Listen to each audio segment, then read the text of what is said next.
This podcast is a quest for well-being, a quest for a meaningful life through the exploration of fundamental truth. Enlightening ideas, insights on physical, mental, and spiritual health. The inspiration is love. The aspiration is to awaken new ways of thinking that can lead us to a new way of being well. Welcome to Body, Mind, and Soul Healing Conversations.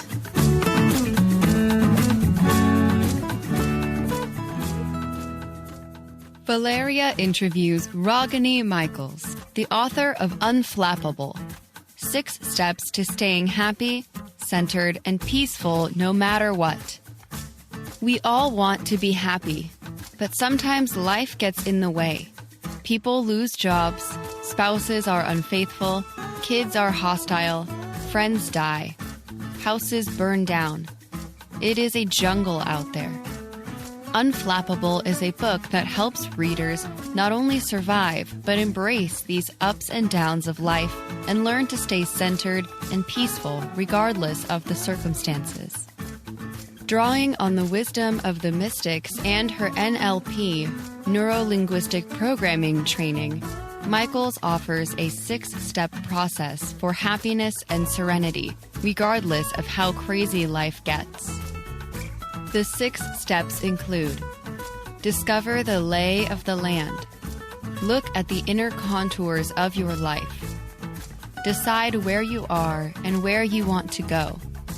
Examine the river running through your inner landscape in all of its inconsistencies and incongruities. Ride the river's rapids. Go with the flow. Learn to identify personal challenges on your journey. Learn how to reduce heightened emotional distress. Enjoy the ride.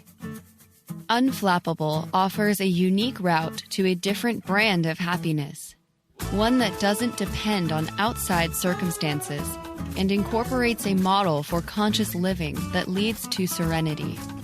Ragini Michaels is an internationally acclaimed NLP trainer, Amazon.com best-selling author of 5 books, 8 hypnosis meditation MP3s, and various online trainings, but most loved for her original paradox work, Centered 24/7. She ran a successful private practice for over 4 decades while personally exploring meditation, contemplation, the Enneagram, and the art of spiritual inquiry. She is well known for her heart, sense of humor, and integrity. Here is the interview with Ragini Michaels. In your own words, who is Ragini Michaels? Well, the name translates the first name as blissful melody. So I would say Ragini Michaels is a woman who is continuing to make the effort to transform herself from a Looney Tune into a blissful melody. That's cute. Thank you for being you. So before we talk about some of the topics in your book, Unflappable, 6 Steps to Staying Happy, Centered, and Peaceful No Matter What. I love that the end. I have a few warm-up questions, as I call them. But I also would like to mention your other beautiful book. Boy, I love the cover, as I mentioned off record too. It's titled The Jewels of Here and Now. So my first warm-up question is, what is the now? How would you describe being fully aware of this present moment? I don't know that I could describe it in words, but if I did, they would be paradoxical words. I would have to say silence and sound and dark and light and presence and absence and here and gone, because there are no words in there. So the only way I could describe the now from my experience would be to speak paradoxically, which makes it pretty useless. to try and talk about it. So true. So there's no way we can describe what this moment is because it might be not a thing. Right, not a thing. It's the moment. It's kind of a bizarre concept, but a wonderful experience. It is, yeah. Oh, it is. What is another word for mystic? Unsatisfied. I would say a mystic is unsatisfied until they discover until they have an experience that satisfies them, that the mystery is real and not just a mental joke. Wow. I like that, Ragini. In your book, you mentioned many times the mystic's eye. What is the mystic's eye? Well, it's the eye that we have that can see through opposites or duality and embrace the perception of opposites as one whole. It can see through the illusion. It's like looking through filmy fabric on a window. And when you can see through, the mystic's eye can see through the fabric to what is on the other side beyond what shows up in your eyes, your physical eyes. So it allows us a glimpse of the larger whole, that there is such a thing. It's like it's like looking out of your window, out of a small window. You know how sometimes in bathrooms there are little windows, and so you look out and you see, and we think that's life. That's the physical eyes. But the mystic's eye is more like going upstairs a few floors up and looking out a plate glass window that shows you a panorama. So it gives you the bigger view and it lets you see beyond what your physical eyes see, that there is more. Right. That sounds like that wonderful experience that we spoke of, seeing beyond, right? What would you say real harmony is? Well, from the perspective that I'm working with myself and others, it's the ability to go with the flow of movement between this and that, between opposites, between high and low, between up and down, between in and out. It's the ability to go with that flow. And when you're in harmony with that flow, there's a great deal more inner peace and happiness because you're not saying, I want to stay in the light and not go into the dark, or I want to stay in the pleasure and not go into the pain. So for me, that would be my answer to that. It's embracing it all. Um, I have a few questions. The next one's about life. What is life to you? Life is a journey towards my becoming conscious of who I truly am at the highest or deepest level, which is really talking about soul or spirit, but moving beyond. It's all the experiences of life are designed in my world to guide me to the place where I can claim my highest identity and enjoy just being alive for the experience of being alive. And it's less about accomplishing things, although that happens. Certainly, I've accomplished a lot of things in my life, but for me, life is a journey, and it's about teaching. It's about the standard notion that many spiritual seekers have that life is a school, classroom, and that you're here to learn. But for me, it's about learning who I am at the highest level or deepest level, whichever feels right to whoever's listening. Right. Yeah. Words, right? Yeah. They're limiting sometimes. Yeah. What would you say is the opposite of life? I would say it is, I'm not sure there is an opposite, to be totally honest with you. I think there's birth and death, but I think life is the thread that goes through all of it. So I'm not sure there is anything opposite of that. I just think there might be different manifestations of that. It's like a thread going through everything. It's like the actual fabric that makes something appear in its form, whether it's an elephant or a hippopotamus or me having dinner or drinking a glass of wine or my friends chatting or all that's happening in the world today, all of the disruption and uh, upheaval that's going on, all of that has within it the thread of life. So for me, I guess it's a good question, Valeria. Yeah, it's a very good question. I'm just not sure that I think that there's any. I think that's all that is. I guess. I like your answer. It's an interesting one. What do you think is the ultimate purpose of the human experience? Well, I've gone through many an answer to that question, but I would assume now where I am in my journey now, because I'm considerably older than I used to be, I would think it would be waking up to who we truly are. And for me, that would be, am I truly a spiritual being? And is that the fundamental bottom line? And what does that mean? And what is that? And who is that? And whether it's saying I'm one with God, or I'm the same as God, or I'm that, a common phrase used. I don't know, but I think other accomplishments, other achievements, other goals, they are at the effect of impermanence and continual change. So, they're here. It feels great. I did it, and then it's gone. And I'm on to my next adventure to try and find that same sense of happiness and pleasure and achievement and accomplishment. The problem with all of those is that it only lasts for a moment, that sense. And so I think it's about more than that. Exploring more of the spiritual being, right?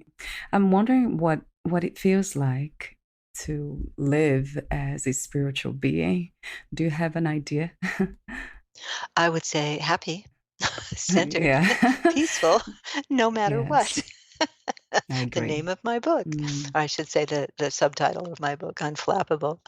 I think that's what it would be like, regardless of what's going on in the outside world or in the inside world, emotionally or mentally. There's another level of being where we can learn to inhabit and live from there, which doesn't negate anything else that happens in other dimensions, like a mental or emotional or physical. Doesn't negate any of that, but it allows a different perspective and therefore a different emotional response. A lot of my work is about helping people create equanimity or emotional balance in the presence of emotional turmoil. And that is a paradox, I realize, to be able to be calm emotionally in the presence of your own emotional upset. But I can say that it is possible and it can be done, and we can eventually, cross my fingers here on this comment, live there 24/7. I'm not there yet, so don't misunderstand me, but touched base with that place, that location within my being, enough times to know that it's really there. I haven't set up housekeeping, as I like to say. Yeah, it might be that just by being aware that that exists, that is possible, that might be already there, here. They're here now. There, yeah, it certainly has turned my life upside down, so that is a good thing, although disruptive, but good. Hmm. So my next question is about the mind. What is the mind and what are thoughts to you? Well, the funny thing about the mind is it doesn't exist as a thing. We have the brain, but there really isn't such a thing as a mind, like a separate organ that you could take out, like they wanted to take Einstein's mind.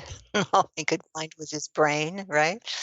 So I think thoughts are sort of the mechanical manifestation of the process of cause and effect, stimulus and response. My background is in behavioral change and stimulus response conditioning because I studied hypnosis for a long time to understand the nature of thought and how it dominates our lives and grabs our attention and kind of makes us do what it wants us to do. And what are those things we try so hard to change and get hold of and grasp as they slip through our fingers? So, I mean, at one level, they are things, they are energy because they have an energetic trace. Um, on the other hand, they're very malleable. I mean, you can change them if you know how, but they do have to change thoughts, you do have to rewire your brain in a way to carry a different vibration of a thought. So if it's a negative one, it's one vibration. If it's positive, it's another. So my background sort of brings me to the interface with thoughts as mechanical things that are the result of stimulus response, the result of an interface with the territory. You know, when you go outside and you step outside and you see your first Lexus, let's say, just to choose something luxurious there. You have your first interface with a Lexus. What are your thoughts? You know, they're going to be based on other things that you've been taught from day one when you first came in, whether you were a blank slate or had, you know, a personality imprint on you or whatever. So, you know, from my point of view, they're kind of stimulus response reactions. And what my work is about to help us get past that into reflection, which still uses thought, but it's thought that you're open to letting appear rather than thought that is the direct result of, you know, you hit the nail. I mean, you use a hammer, you hit the nail, it goes into the wood. You know, it's an automatic sort of thing. Mhm. If that is that an okay? Yeah. Is that a decent answer, Valeria? Yeah, yeah, that makes sense to me. This is a very interesting subject about changing thoughts. And I'm glad you mentioned different kinds of thoughts, inspirational thoughts. They're different from beliefs and values, let's say. So I'm wondering, how do we change beliefs and values? Do we replace them, add new ones, or remove them?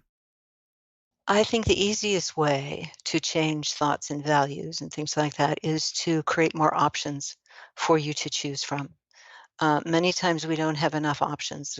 If something has never entered our purview, if we've never seen it, thought about it, heard it, experienced it, you know, touched base with it, it doesn't really exist for us as an option. And one of the fascinating things about human beings is we can have experiences, let's just say at work, that are very good.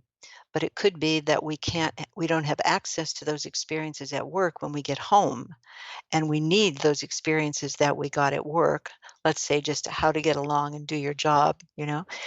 So perhaps you come home and you need that resource and you can't find it because human beings categorize a lot of things and keep them in different places in their brain.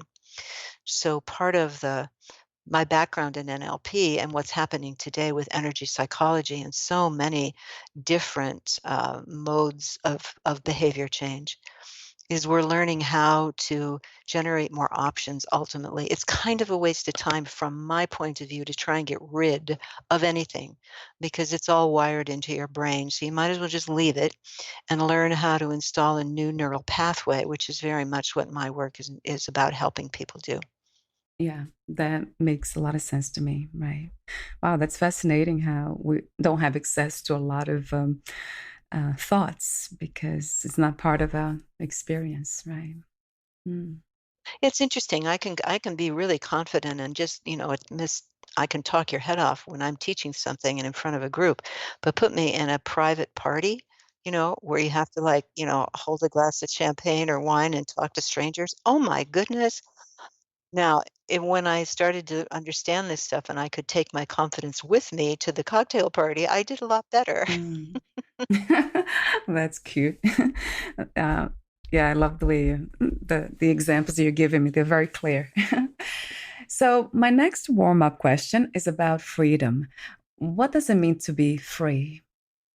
For me, I've thought about that question forever, and as I got free of this and then that and then this and then that, I thought, I still don't feel very free."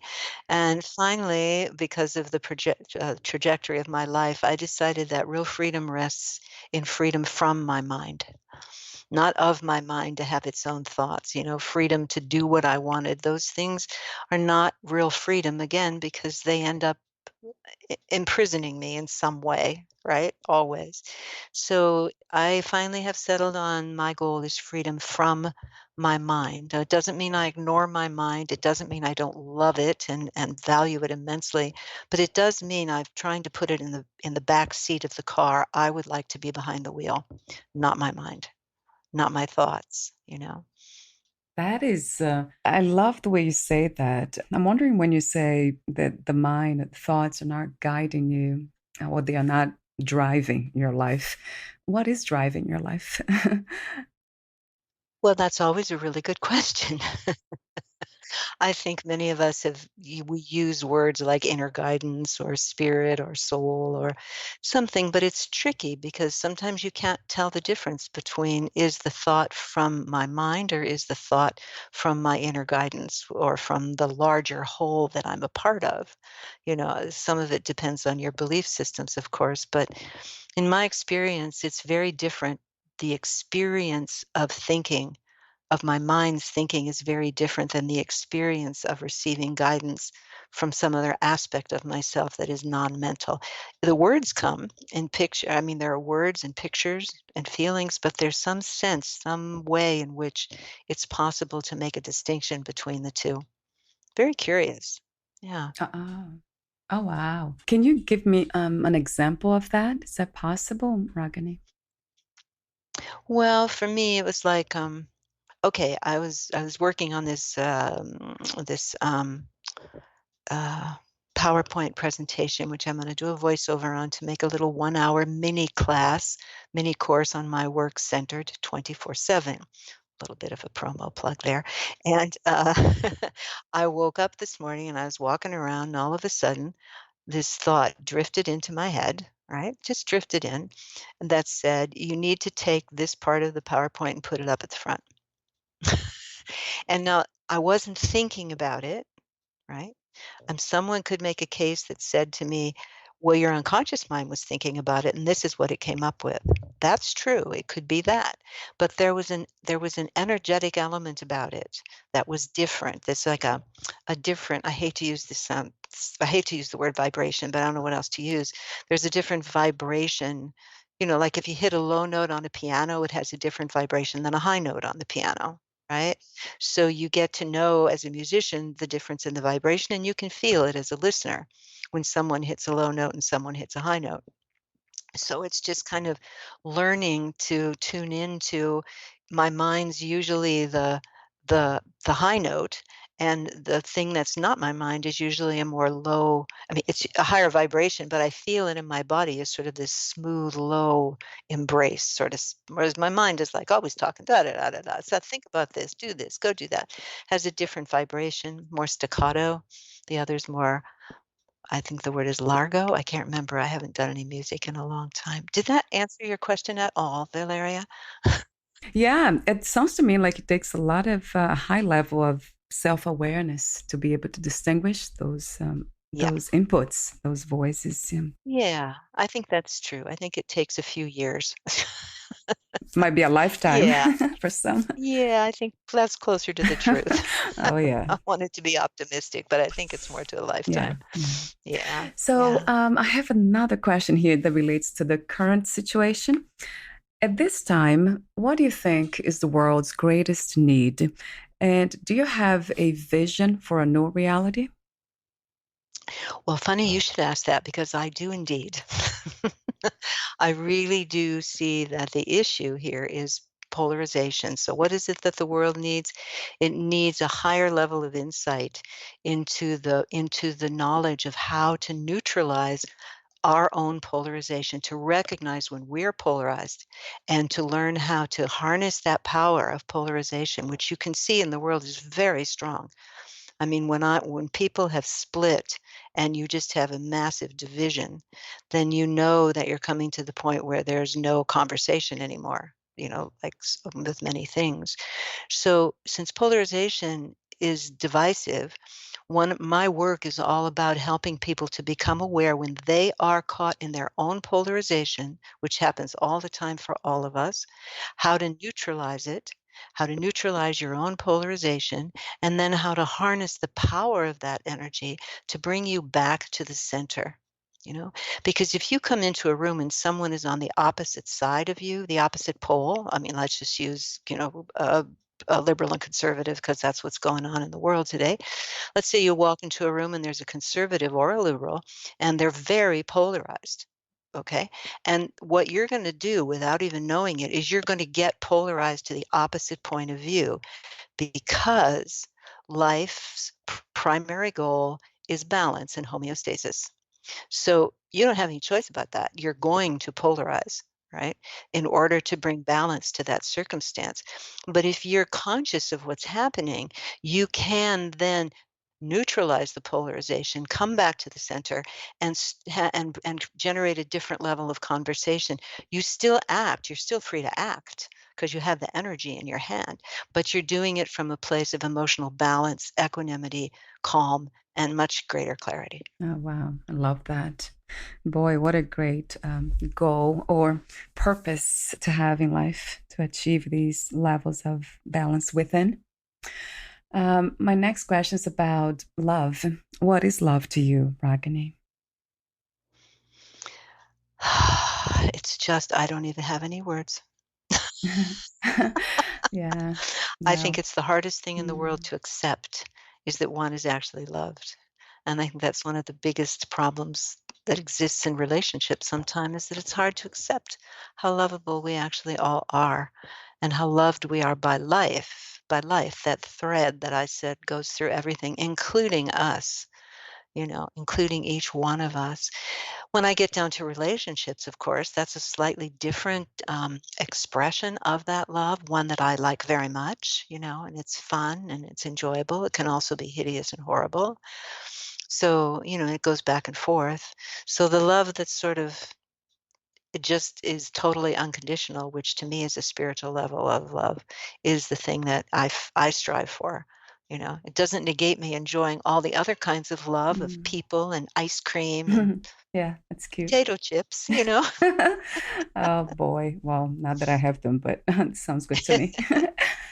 Um, so do you believe in unconditional self-love? I believe it's not possible for the mind to do that without conditions on it. I think it is possible for some other dimension of ourselves to reach that eventually. Fair enough. What is your understanding and idea of peace? For me, peace would be being in a neutral place where I am not for or against anything, yet paradoxically, I am engaged in life, fighting for what I believe in, and being happy and helping people and getting angry and everything else. But there would be a peace behind it that was really unmovable. Yeah. Would you say use the words inner peace? I would definitely use that word for sure.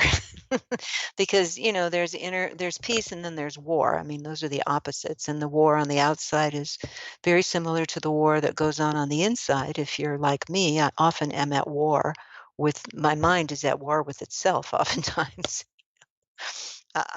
I wanna lose weight, but I want that piece of cake, something as mundane as that is a war going on, and if I can be at peace with that war, that to me is real peace. Yeah, I love that. I love the way you put that. Yeah, we are, the mind's constantly at war. So true in a way. Yeah, if we can use that, if we choose to use that word, war. My last question to you, my last warm up question: what, where, and who is God to you? Haven't a clue, I really have not a clue, but I do know that, it's a beautiful thing. And I would much I think I'm much happier when I attempt to surrender some part of my being to the wisdom of that, even though I haven't a clue what it is, still very mysterious to me, and I would hesitate to put words on it. Very good answer. So let's talk about your work. And my first question had to be this one: how did you become a writer, Ragini? If the funny thing is I still to this day don't actually consider myself a writer, but, the urge to put the work that I'd been working on for, like, 30 years into, and doing in trainings and courses and things into the form of a book overtook me, and so I said, "It's time to write a book on the real specific thing on that." So I had a couple of really good editors, who helped me understand how to write a sentence. And, because I can talk a lot, but writing is very different. And, so I had a lot of people who helped me learn how to write. I had to learn how to write. And then once I learned the structure of not only how to write a sentence, but also how to write a book, a self-help book, which has a specific structure to it, courtesy of my editor, um, then I was able to get out of the way enough to let some more wisdom and things come through from deeper levels of me to actually choose the words and create the images and things like that. And oftentimes I read, stuff I've written and I go, "Did I write that?" Because it sounds really good. And I go, "Oh my goodness, that's really cool." So, yeah, that's kind of my story behind it. It just kind of has happened with the help of a lot of other people. Wow. So, my next question is about the inspiration and also intention of writing the book, Unflappable: 6 Steps to Staying Happy, Centered, Peaceful, No Matter What. Well, I have been obsessed with trying to discover who I am for as long as I can remember. And I've gotten many answers along the way. But the inspiration seems to have come from my looking at spiritual paths. I did TM for a while, then I did Vipassana meditation for many years with silent retreats and meditating every day. And then I became a disciple of Rajneesh, our Osho, and I was with him for about 13 years while he was here on the planet. And I was in India. I went to India 9 times. And I mean, I know that's ridiculous, but that's what I did. And, thinking it was someplace else what I was looking for. But I learned a lot. In fact, that is where I learned a lot about paradox and the work that I'm doing now called Center 24/7, which is based on the Unflappable book. So the inspiration has come from the realization of how powerful it is to um, to understand that life really is paradox. I mean, to get a different. It's changed me so much to understand that impermanence and opposites are fundamental truths about life that you've got to wrap your head around if you want to get even close to being happy in more than 5 minutes a day, right? And I have a tremendous passion for it. In fact, I feel kind of stalked by the work in some ways. You know, I've done so much around it and have not really been that successful at getting it out to very many people in the world, not a large number, but it doesn't seem to want to go away, although I'm not as attached to it now as I used to be.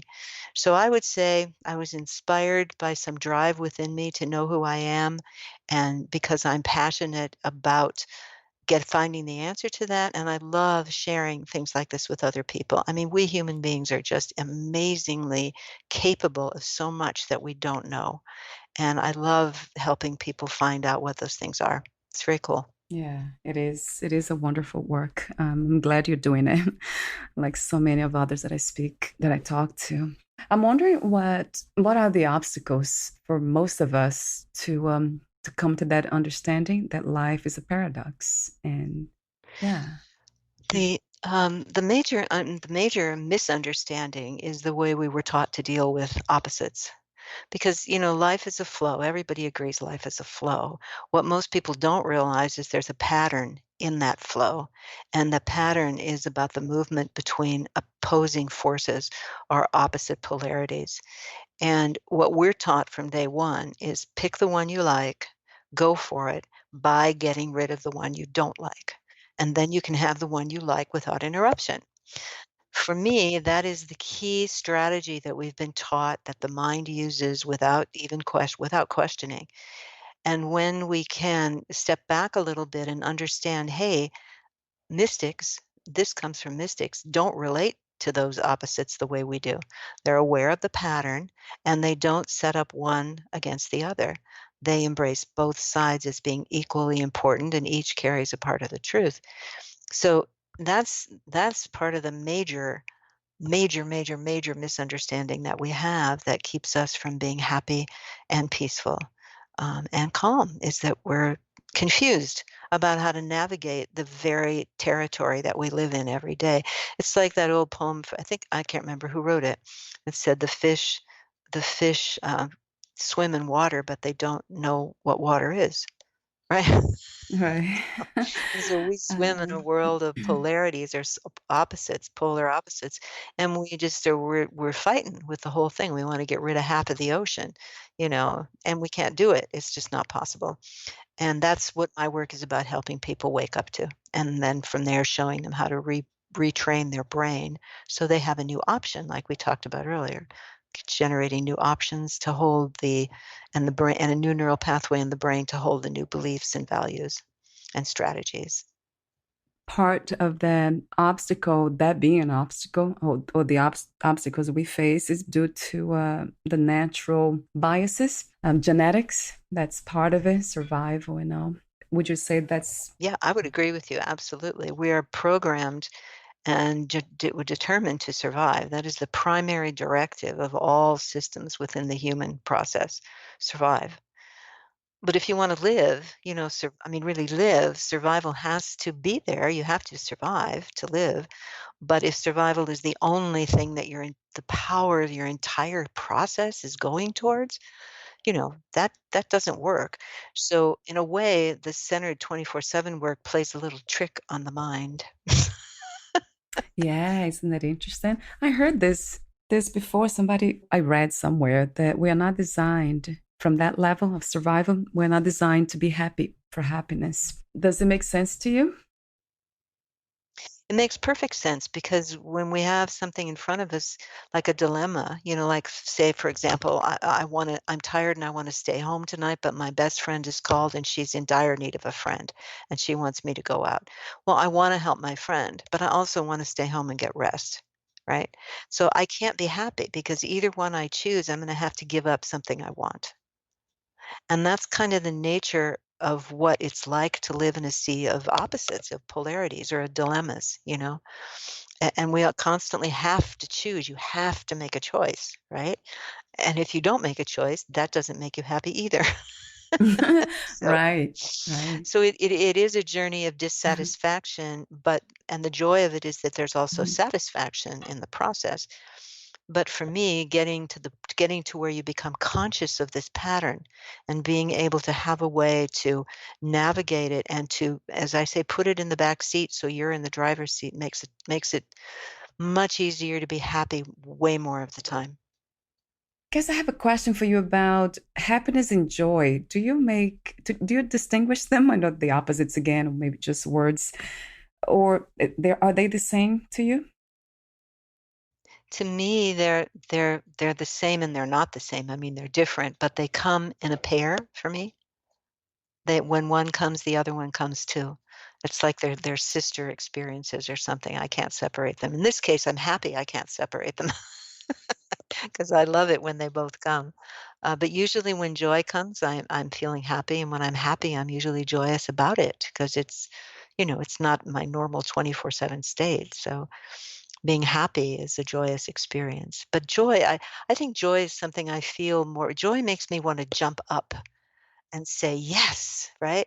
And happiness just kind of for me, and it could be different for everybody, is more like a contentment. Like I just wish to sit and gaze at the clouds or something. Yeah, yeah, it's sweet. Whereas joy makes me want to throw up my arms and jump in the sky and go, yes, this is so cool.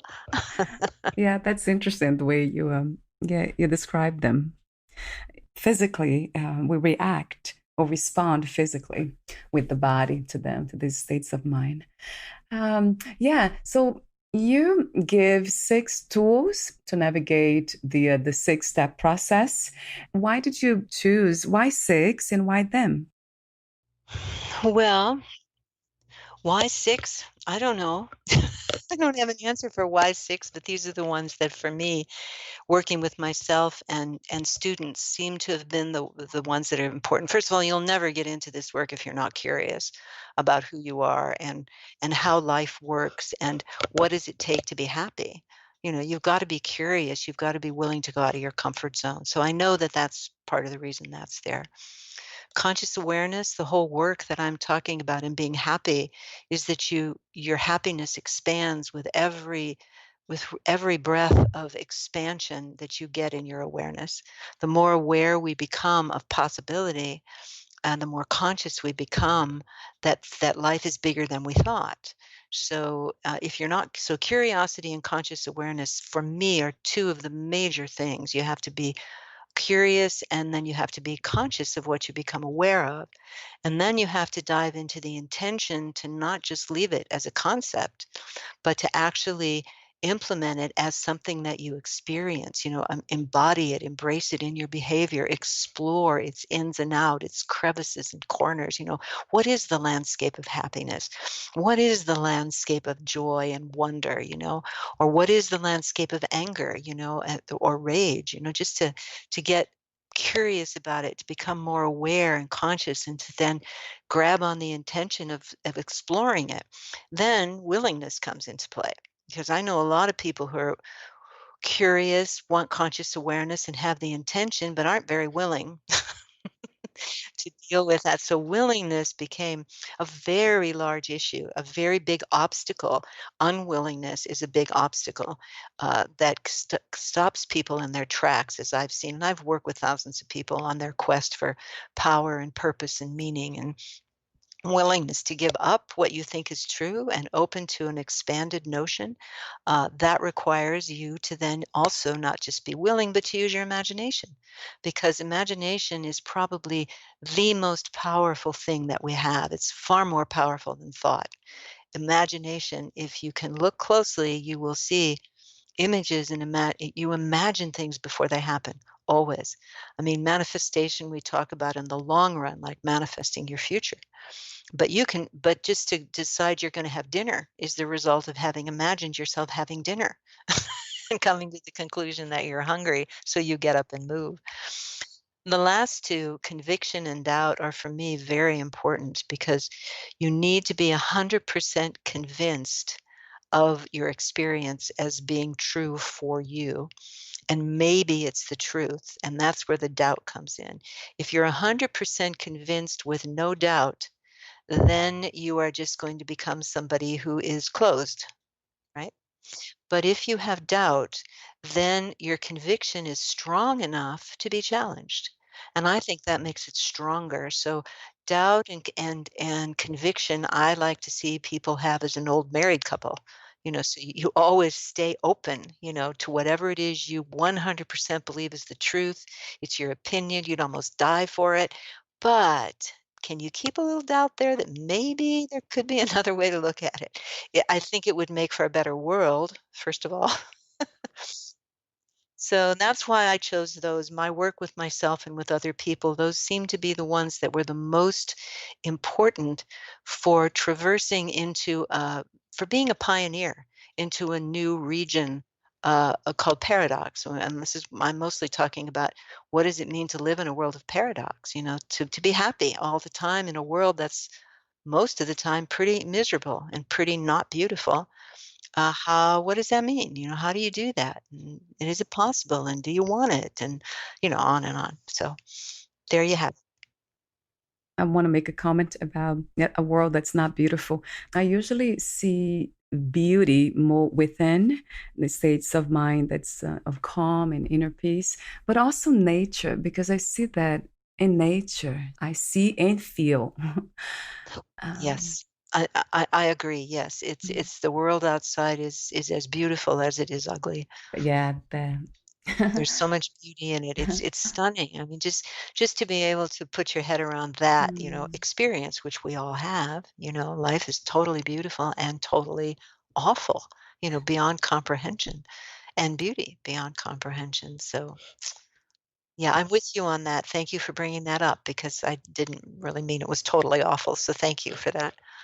So every time I say something that something's beautiful, I should be able to acknowledge that could be ugly too, or could become ugly. So Yeah. Yeah, or, there's something ugly next to it, happening at the same time, It's more like facing the reality of the world we live in, And it's not a bad thing. I think it's just the way it is. And that's where we come back to where we started, living in the now. The now is what is in many ways. true. And speaking of that, so my question is, when you speak of imagination, that comes to mind. Like, how do we balance being here now and at the same time using imagination, imagining, which means being out there somewhere? It's totally paradoxical, isn't it? Right. Yeah, well, if you know that what you're doing now is imagining, right? And you know that that is the action, the activity that you're engaged in, yet at the same time, you're aware that there's a larger whole that has a design already in place for you, right? It becomes much easier to make the two, put the two at peace with each other. So you're trying to create a future, for example, by sitting down and imagining something, but that is what you're doing in the moment, and it's proper use, I guess, of the imagination. Let me say it this way: it's better use of the imagination to imagine a positive future than it is a negative one, right? Yeah, but recognizing that the imagination is really a powerful thing, and it's okay to be doing it even while you're sitting there being present to the doing of it. So it's a paradox. I mean, how can you be present and still to something where you're active? It makes no logical sense, right? And that's what makes it a paradox. But just because it isn't logical doesn't mean it isn't real. Right, right. That's correct. Yeah. Every time you talk about paradox, and we talked about the nature, that I see beauty everywhere when I look at nature. And that makes me think about it's the way we see things then, because I kind of see the experience of life as pleasant and unpleasant, beneficial and not beneficial to the body, to the mind, whatever. So it's the perspectives, the lens that we look at things. So I tend not to see anything as ugly as nothing. Everything is like it's interesting. I think that's the word I use often. That's an interesting thing. It is interesting because you're describing a paradoxical perspective, which is you're seeing things as they are on one level of reality, but you're also seeing through it to the perfection of it and the wholeness of it. And that's we were talking about the mystic's eye earlier. You asked me what that was. So I would say what you're describing to me sounds like that kind of an experience. You know, you choose to see the beauty in everything because it's all perfect. That's one viewpoint for sure, but it's hard to see. It has to be from a higher perspective. Yeah, no, that makes sense. Yeah, seeing the whole picture, not just parts of life, right? And not obsessing, especially because that would be the world of the mind of thoughts, right? So that just means your mystic eye is alive and well, my dear. Yes, and happy most of the time. So we don't have a lot of time, but I'd love to go through the steps. Would you go through them, perhaps briefly? I tell you, I think let me just say this: the steps are essentially the first thing you have to do is change the way you look at opposites. All right. You have to, and what we use in the work is an infinity loop to help give you a way to start changing in your brain, which is the goal of the work, is to lay down a new neural pathway in your brain that allows you to accept both opposites as equally valid and equally incomplete. And together they create a whole. So the 6 steps takes you through using an analogy in the book about traveling on a river, and that the river, for most people, understands a river has 2 banks, a right bank and a left bank, and the water flows back and forth between the 2 without any big problem. It doesn't say, "I'm not gonna go to the right side, I'm only gonna stay on the left," or vice versa.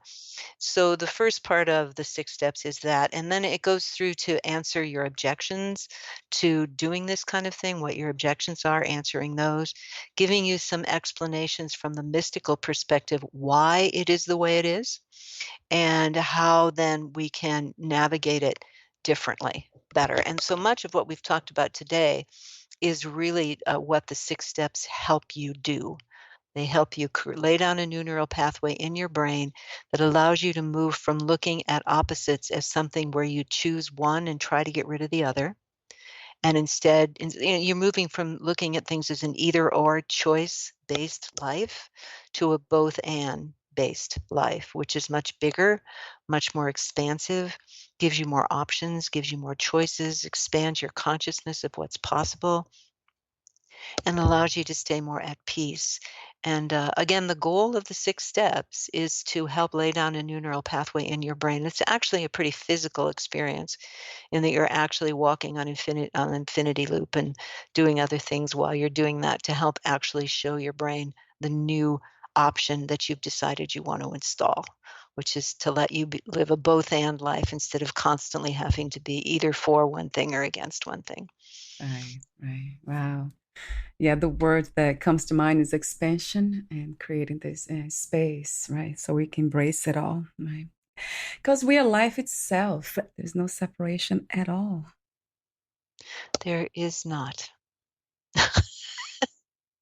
But to know that and live from that viewpoint, like you were saying, the perspective, and be able to have that with you in the presence of emotional turmoil, which the mind and the body are going to keep going through, that's what allows you to have more peace and be happier.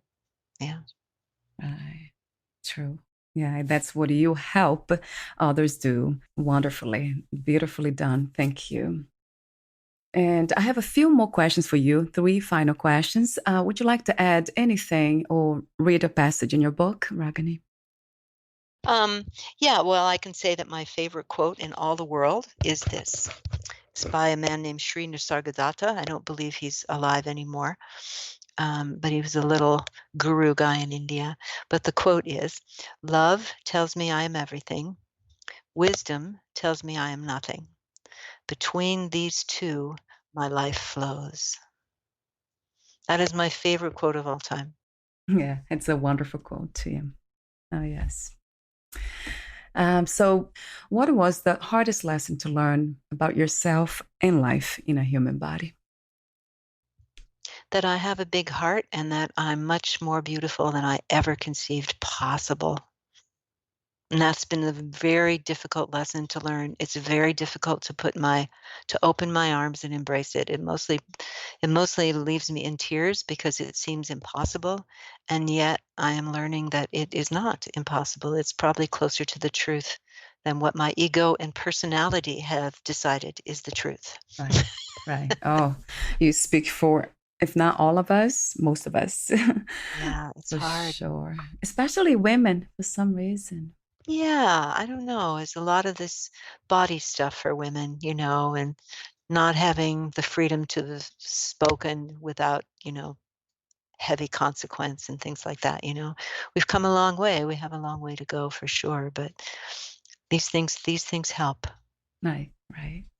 So, 2 more questions. If you knew you would die soon, meaning losing the body, would you make any change in your life or do anything differently? I would spend more time focused on keeping my attention at the place where I believe it is the best place for me to have it to meet death. That sounds like wisdom and love together. Yeah. Yeah, I think so. Thank you. That was well put, Yeah, Valeria. it does. It does. One more question. What are 3 things about life you know for sure as of now? It's painful, it's pleasurable, and there's a way to get the hell out of it. All right. That was a quick 3 things. That shows you know what you know. Well, you said what I know Sure. for sure. Right, right. It has been a fun conversation. Very interesting one, as deep as I can imagine. So thank you so much. And yeah. Well, um, thank you, Valeria. I appreciate your inviting me on and helping people become more aware of my book and my course and training. And thank you so much for letting me chat away at you and your wonderful questions. So thanks again. This has been very nice and fun. Thank you. Thank you, Ragini. I have one more technical question. Where can we find more information about you, your books, products, services, and future projects? You can go to www.raginimichaels.com, and Ragini is spelled Ragini,